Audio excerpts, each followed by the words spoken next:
Hello traders, good evening. இன்றைக்கி இந்த வீடியோவில் நம்ம ரெண்டு டாபிக் டிஸ்கஸ் பண்ண போகிறோம். ஒன்று, நேற்று ஈவினிங் நம்மளோட மார்க்கெட் முடிஞ்சதுக்கப்புறம் இன்டர்நேஷ்னல் மார்க்கெட்டில் அமெரிக்கன் மார்க்கெட்டாக இருக்கட்டும், யூரோப்பியன் மார்க்கெட்டாக இருக்கட்டும், நம்மளோட கிஃப்ட் நிஃப்டியாக இருக்கட்டும், எல்லாமே பாசிட்டிவாக இருந்தது. நம்மளோட கிஃப்ட் நிஃப்டி 250 300 பாயிண்ட் அளவுக்கு கேப் அப்னு சொல்லிட்டு இண்டிகேட் பண்ணுது. அதுக்கு காரணம் பார்த்தீங்கன்னா ஒரு முக்கியமான அப்டேட். அந்த அப்டேட் என்னன்னு சொல்லிட்டு பார்ப்போம். அண்ட் அது மட்டும் இல்லாமல் இன்றைக்கி காலையில் பார்த்தீங்கன்னா இன்றைக்கி நம்மளோட மார்க்கெட் லீவ், நமக்கும் லீவ்ன்றதுனால பார்த்தீங்கன்னா ரிலாக்ஸாக இருந்தோம். காலையில் ஒரு 10 மணிக்கு மேலே பார்த்தீங்கன்னா ஒரு அப்டேட் வருது. அதாவது கமர்ஷியல் எல்பிஜி சிலிண்டர் மேலே விலையை நாங்கள் இன்க்ரீஸ் பண்ணுறோம். அதாவது ஒரு சிலிண்டருக்கு 1000 ரூபாய் அளவுக்கு விலையை இன்க்ரீஸ் பண்ணுறோம்னு சொல்லிட்டு கவர்மெண்ட் கிட்ட அறிவிப்பு வருது. ஸோ இந்த அறிவிப்பு வந்த உடனே பார்த்தீங்கன்னா நாட்டில் இருக்கக்கூடிய எல்லா எதிர்கட்சிகளும் பார்த்தீங்கன்னா எதிர்ப்பு தெரிவிச்சிருக்காங்க. பார்த்தீங்களா, எலெக்ஷன் முடிஞ்சோடனே உங்களோட புத்தியை காமிச்சிட்டிங்க அப்படின்ற மாதிரி.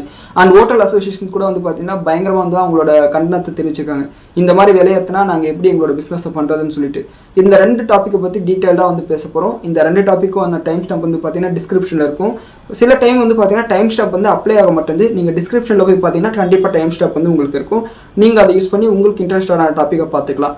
அண்ட் முதல் விஷயம் என்னன்னா, நேற்று நம்மளோட மார்க்கெட் நெகட்டிவாக முடிஞ்சது. காரணம் பார்த்தீங்கன்னா அதுக்கு முந்தின நாள் ட்ரம்ப் என்ன சொன்னார்னா, ஈரானோட ஆஃபர் பார்த்தீங்கன்னா நான் ரிஜெக்ட் பண்ணுறேன். அதாவது ஸ்டேட் ஆஃப் ஹார்மஸ் இப்போதைக்கு திறந்துக்கலாம், நியூக்ளியர் ப்ரோக்ராமை பற்றி நம்ம அப்புறமா பேசிக்கலாம் அப்படின்னு சொல்லிட்டு ஈரான் தரப்பில் சொல்லியிருந்தாங்க. அதை நான் ரிஜெக்ட் பண்ணுறேன்னு சொல்லிட்டாரு. அண்ட் நேவல் பிளாக்கேட் பார்த்தீங்கன்னா இருக்கிறதுனால தான் ஈரானை வலிக்கு கொண்டு வர முடியும்.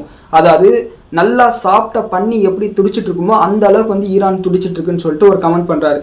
ட்ரம்ப்பை பற்றி நமக்கு தெரிஞ்சதான், அவர் கண்ணாபின்னான்னு பேசக்கூடிய ஆள். ஸோ இது பார்த்தீங்கன்னா ஈரான் இரிட்டேட் பண்ணிட்டு எங்களோட பொறுமைக்கு ஒரு எல்லை இருக்குன்ற மாதிரி ஈரான் தரப்புலேருந்து ரிப்ளை வருது. ஸோ இதனால் பார்த்தீங்கன்னா நேற்று நம்மளோட மார்க்கெட் கிராஷ் ஆச்சு. அண்ட் நேற்று ஈவினிங் பார்த்தீங்கன்னா இன்டர்நேஷ்னலாக எல்லா மார்க்கெட்டும் பாசிட்டிவ் வந்தது. அதாவது யூரோப்பியன் மார்க்கெட் நேற்று எண்ட் ஆகும்போது 1% மேலே பாசிட்டிவ் வந்தது.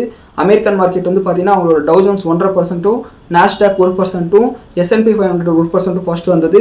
கோல்டு பிரைசஸ் நேற்று இன்ட்ராடே லோலேருந்து 2% அளவுக்கு ரிகவர் ஆயிருந்தது. அண்ட் நம்மளோட கிஃப்ட் நிஃப்டி பார்த்தீங்கன்னா கிட்டத்தட்ட 250 300 பாயிண்ட் அளவுக்கு கேப் அப்னு சொல்லிட்டு இண்டிகேட் பண்ணுது. காரணம் என்னன்னா, பாகிஸ்தான் மூலிமா 2வது ப்ரொபோசலை ஈரான் அனுப்பிச்சிருக்காங்கன்னு சொல்லிட்டு சில தகவல் வருது. இன்னும் அஃபிஷியலாக பார்த்தீங்கன்னா எந்த விதமான ஸ்டேட்மெண்ட்டும் அமெரிக்கா சைட்லேருந்து வரல, ஈரான் சைட்லேருந்து வரல. அண்ட் அமெரிக்காவில் பார்த்தீங்கன்னா ஒரு சட்டம் இருக்குது. ஏதாவது ஒரு கான்ஃப்ளிக்ட்டோ ஏதாவது ஒரு மிலிட்ரி ஆப்ரேஷனோ 60 நாளுக்கு மேலே போச்சுன்னா அங்கே இருக்கக்கூடிய காங்கிரஸ் கிட்ட பார்த்தீங்கன்னா அங்கே பிரசிடென்ட்டோ இல்லை கவர்மெண்ட்டோ பார்த்தீங்கன்னா அப்ரூவல் வாங்கணும். இப்போ பார்த்தீங்கன்னா கண்டிப்பாக அமெரிக்கன் பார்லிமெண்ட்லேயும் சரி, செனட் சபையிலையும் சரி, ட்ரம்ப் போய் அப்ரூவல் வாங்கணும் அவங்க கிட்ட. அப்படி அப்ரூவல் வாங்கலைன்னா இந்த போர் நிற்கணும். ஸோ இது பார்த்தீங்கன்னா மறுபடியும் இன்னொரு பாசிட்டிவான விஷயம். ஒருவேளை ஈரானே வலிக்கு வரலைன்னா கூட அமெரிக்காவில் இருக்கக்கூடிய காங்கிரஸ் ட்ரம்ப்புக்கு அகேன்ஸ்டாக இருந்தால் போர் முடிஞ்சிடும் அப்படின்ற ஒரு நம்பிக்கை வந்திருக்கு. ஆனால் ட்ரம்ப் என்ன சொல்கிறாருன்னா, நாங்கள் சீஸ்ஃபயரை ஏப்ரல் 7ஆம் தேதி 8ஆம் தேதியே அனௌன்ஸ் பண்ணிட்டோம். அப்படி பார்த்தா இந்த 60 நாள் அப்படின்ற கணக்கு செல்லாது. அப்படி பார்த்தீங்கன்னா நான் யார்கிட்டையும் போய் பர்மிஷன் வாங்க வேண்டிய அவசியம்னு சொல்கிறாரு. ஸோ இந்த மாதிரி டெக்னிக்கலாக பார்த்தீங்கன்னா ட்ரம்ப் ப்ளே பண்ணுறாரு. அண்ட் அது மட்டும் இல்லாமல் நாங்கள் ஒன்றும் மிலிட்ரி ஆப்ரேஷன் எதுவும் ஈரான் கிட்ட பண்ணலையே, நாங்கள் ஜஸ்ட் அங்கே ஒரு நேவல் பிளாக்கெட் உருவாக்கி வச்சிருக்கோம். அதை தவிர்த்து நாங்கள் ஈரான் மேலே பெருசாக தாக்குதல் நடத்தலன்றார். டெக்னிக்கலாக அவர் சொல்கிறது உண்மைதான், எந்த விதமான தாக்குதலும் அமெரிக்கா சைட்லேருந்து நடக்கல. ஸோ இதனால் பார்த்தீங்கன்னா நான் காங்கிரஸ் கிட்ட அப்ரூவல் வாங்க வேண்டியதில்லைன்னு சொல்லிட்டு ட்ரம்ப் ரிப்ளை கொடுத்துருக்காரு. ஸோ இதன் காரணமாக தான் பார்த்தீங்கன்னா நம்மளோட கிஃப்ட் நிஃப்டி கிட்டத்தட்ட 200 300 பாயிண்ட் அளவுக்கு கேப் அப்னு சொல்லிட்டு காமிக்குது. ஆனால் இப்போ நம்ம வீடியோ பார்த்தீங்கன்னா கிட்டத்தட்ட 7:45 பேசிட்டு இருக்கோம். இந்த நிமிஷம் வரையும் பார்த்தீங்கன்னா ஈரான் சைட்லேருந்தும் அமெரிக்கா சைட்லேருந்தும் அமைதிக்கான எந்த விதமான அஃபிஷியல் ஸ்டேட்மெண்ட்டும் வரல. ஆனால் பாகிஸ்தான் மூலிமா பேக்டோர் சேனல் பார்த்தீங்கன்னா நெகோசியேஷன்ஸ் போயிட்டு தான் இருக்குது. ஸோ என்ன நடக்குதுன்னு பார்ப்போம். அண்ட் ரெண்டாவது டாபிக் என்னன்னா, இன்னைக்கு பார்த்தீங்கன்னா நம்மளுக்கு மார்க்கெட் லீவ், நம்மளுக்கு வேலைக்கும் லீவ், உழைப்பாளர் தினம்ன்றதுனால. அதனால ரிலாக்ஸாக 10 மணிக்கு எழுறேன். நம்மளோட வாட்ஸ்அப் சேனல் கூட பார்த்தீங்கன்னா 10 மணிக்கு தான் நான் குட் மார்னிங் மெசேஜை போட்டிருப்பேன். அண்ட் அதுக்கப்புறம் வழக்கம் போல் ஏதாவது நியூஸ் இருக்கான்னு சொல்லிட்டு பார்க்க ஆரம்பிக்கிறோம். பார்த்தாக்கா முதல் நியூஸே சூப்பரான நியூஸ். என்னன்னா, ஏப்ரல் மாதத்துக்கான ஜிஎஸ்டி கலெக்ஷன் பார்த்தீங்கன்னா 8.7% அளவுக்கு இன்க்ரீஸ் ஆயிருக்குன்றாங்க. இது ஆக்சுவலாக நல்ல விஷயம் தான். அதாவது டொமஸ்டிக்காக பார்த்தீங்கன்னா டிமாண்டில் எந்த விதமான சரிவு வரல, மக்களோட எக்ஸ்பெண்டிச்சர் பார்த்தீங்கன்னா ஸ்டேபிளாக இருக்குன்றது பார்த்தீங்கன்னா ஒரு நல்ல விஷயமாக தான் பார்க்கப்படுது. இது பொருளாதாரத்துக்கு நல்ல விஷயம். அதை தொடர்ந்து நிறைய ஆட்டோ கம்பெனிஸ் பார்த்தீங்கன்னா அவங்களோட ஏப்ரல் மந்த் சேல்ஸ் ரிலீஸ் பண்ணாங்க. அது முன்ன பின்ன இருந்தது, அதை பற்றி நம்ம நாளைக்கு பேசிக்கலாம். அண்ட் அதுக்கப்புறம் தான் பார்த்தீங்கன்னா ஆக்சுவல் நெகட்டிவான அப்டேட் வருது. என்னன்னா, இந்தியன் கவர்மெண்ட் கமர்ஷியல் சிலிண்டர் மேலே 19 kg சிலிண்டர் மேலே பார்த்தீங்கன்னா ஒரு சிலிண்டருக்கு 1000 ரூபாய் அளவுக்கு நாங்கள் விலையை ஏற்றுறோம்னு சொல்லியிருக்காங்க.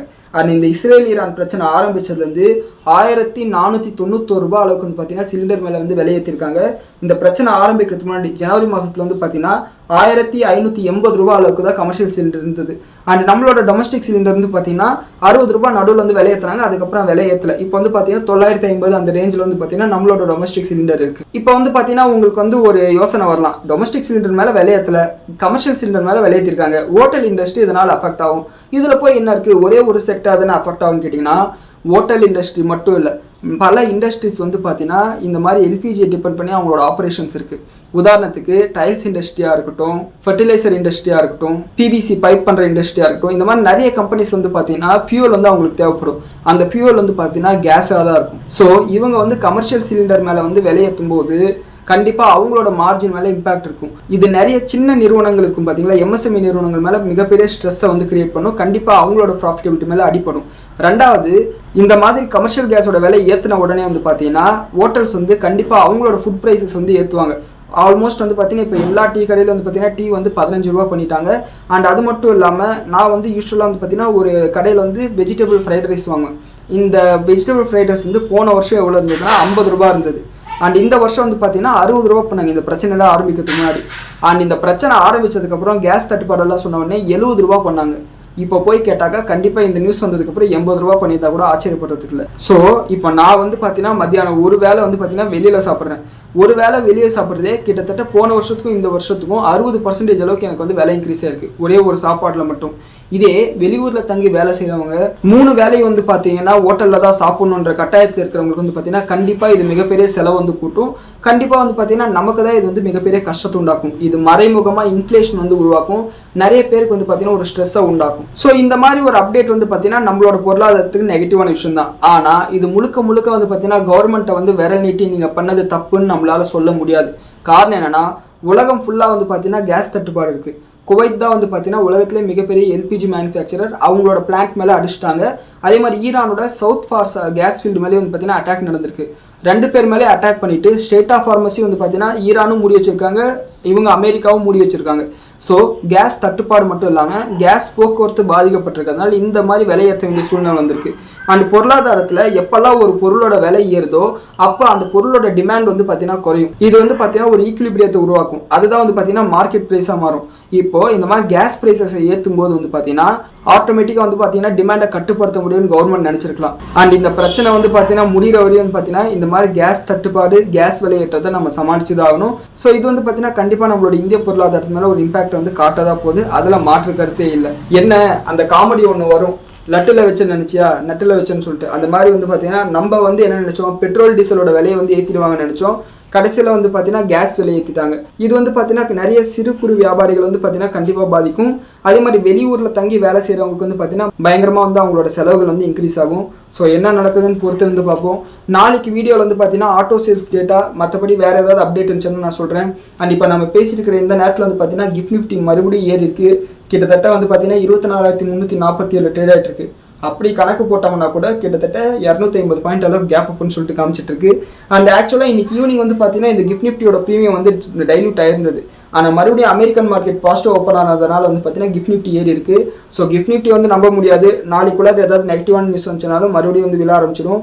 ஸோ பார்க்கலாம் இந்த வீக்கெண்டில் ஏதாவது பாசிட்டிவ் அப்டேட் வருதான்னு சொல்லிட்டு.